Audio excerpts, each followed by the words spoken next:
Hello everybody and welcome back. We have some urgent updates to talk about on the PPP program, round number 2. This is the Paycheck Protection Program.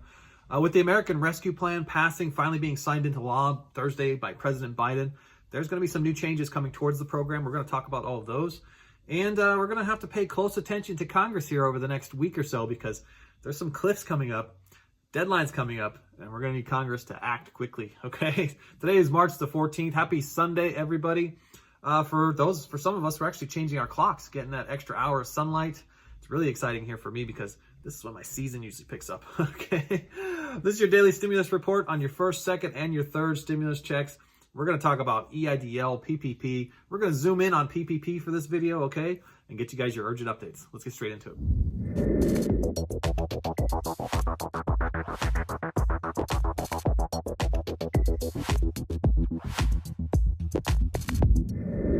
Welcome back, everybody. I'm Edward Bilder. To all my loyal subscribers out there, welcome back for another video. And if you are joining us for the first time today, welcome. Consider becoming a subscriber.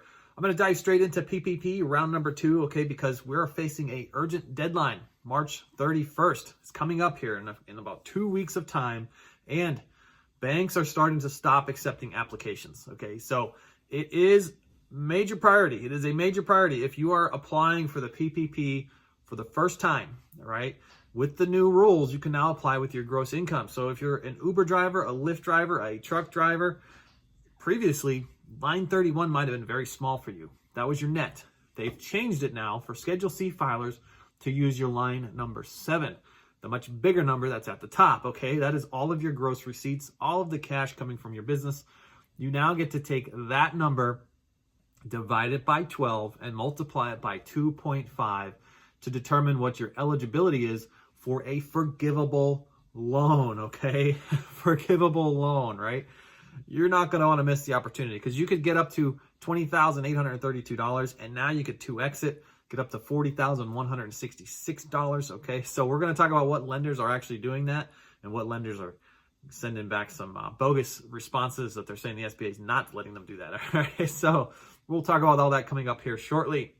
So I urge you to get out there and file it if you have not already done so. If it's your first time and you're going out there for PPP round number 1, I'd go with the Womply program personally because you could 2x it, get straight in, do one application, and it just basically revolves your application into draw number 2, okay? To qualify, you have to be 500 or fewer employees, which most of you are gig workers, sole proprietors. You guys are independent contractors. You guys are one person.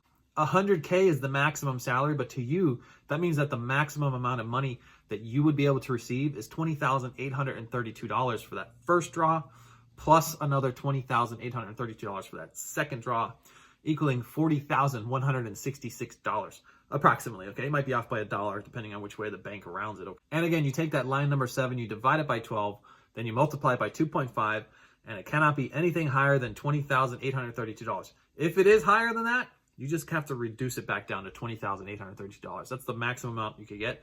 You can make more money, okay? But the max they're going to give you is $20,832, okay? There's no credit check on this. No credit check. You're not going to see this hit your credit. So if you have poor credit, don't even worry about it. Just go out and apply, okay?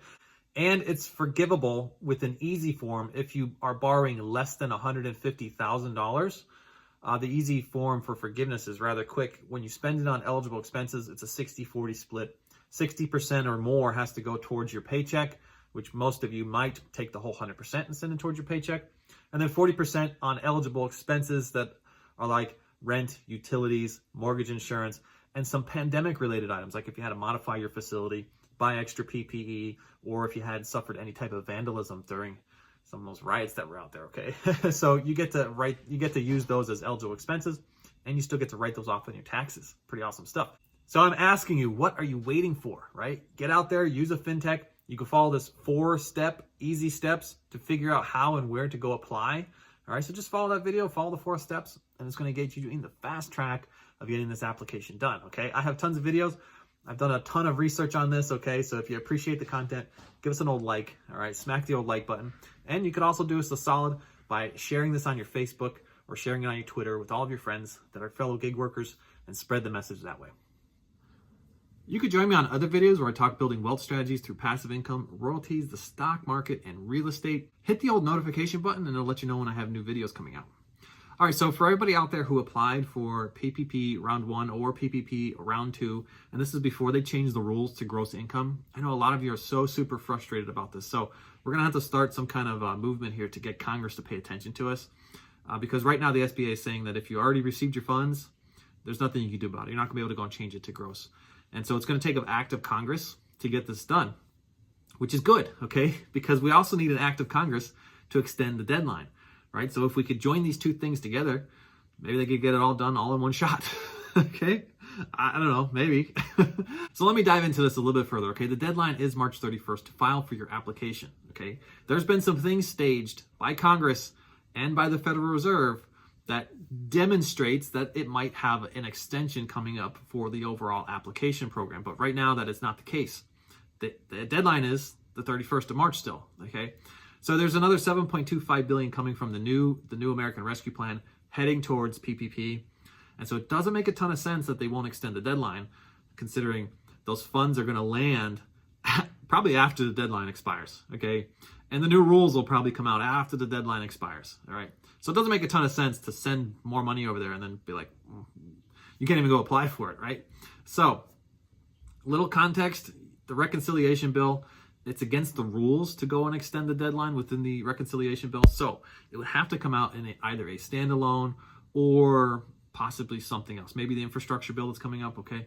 I don't know when that time's going to be. That's why I'm going to say there's probably going to be a gap in time, okay? So it's risky right now, but if you're stuck and you have an application in and it's in net, start by calling the bank and seeing if they will switch it for you. Some banks will switch it over to gross, but not all of them are, okay? So some of them will switch it to gross, but not every one of them will. A lot of local branches right now are actually moving pretty quickly. They're actually getting people funded within like 5 to 7 days. Okay, so you still may have an opportunity to head to a local branch and get this done if you haven't already done so. Okay, so there's a couple options you have out there. Now, I said the Fed pushed this out to June 30th.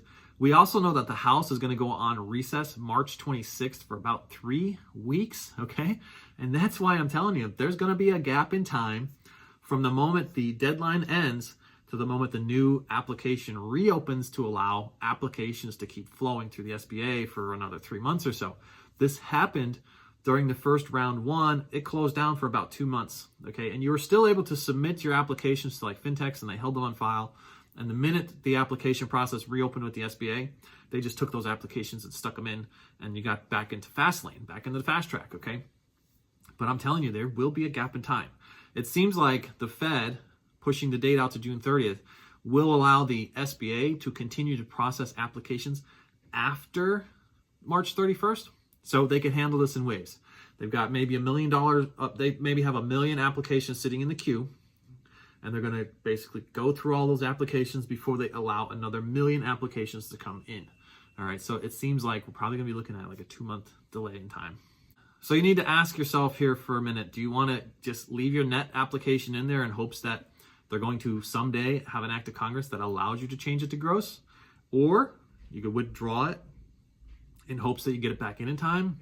Or you could withdraw it in hopes that, 30, 60 days from now, they reopen this platform, reopen the program, and you could apply for gross at that point. And really 4, 5, 6x the amount of money that you're eligible for. So it's up to you. You're going to have to make that decision. I can't make it for you, unfortunately. And remember, it is risky because there is a chance that the program may not reopen after March 31st. So those are your options. Think it through.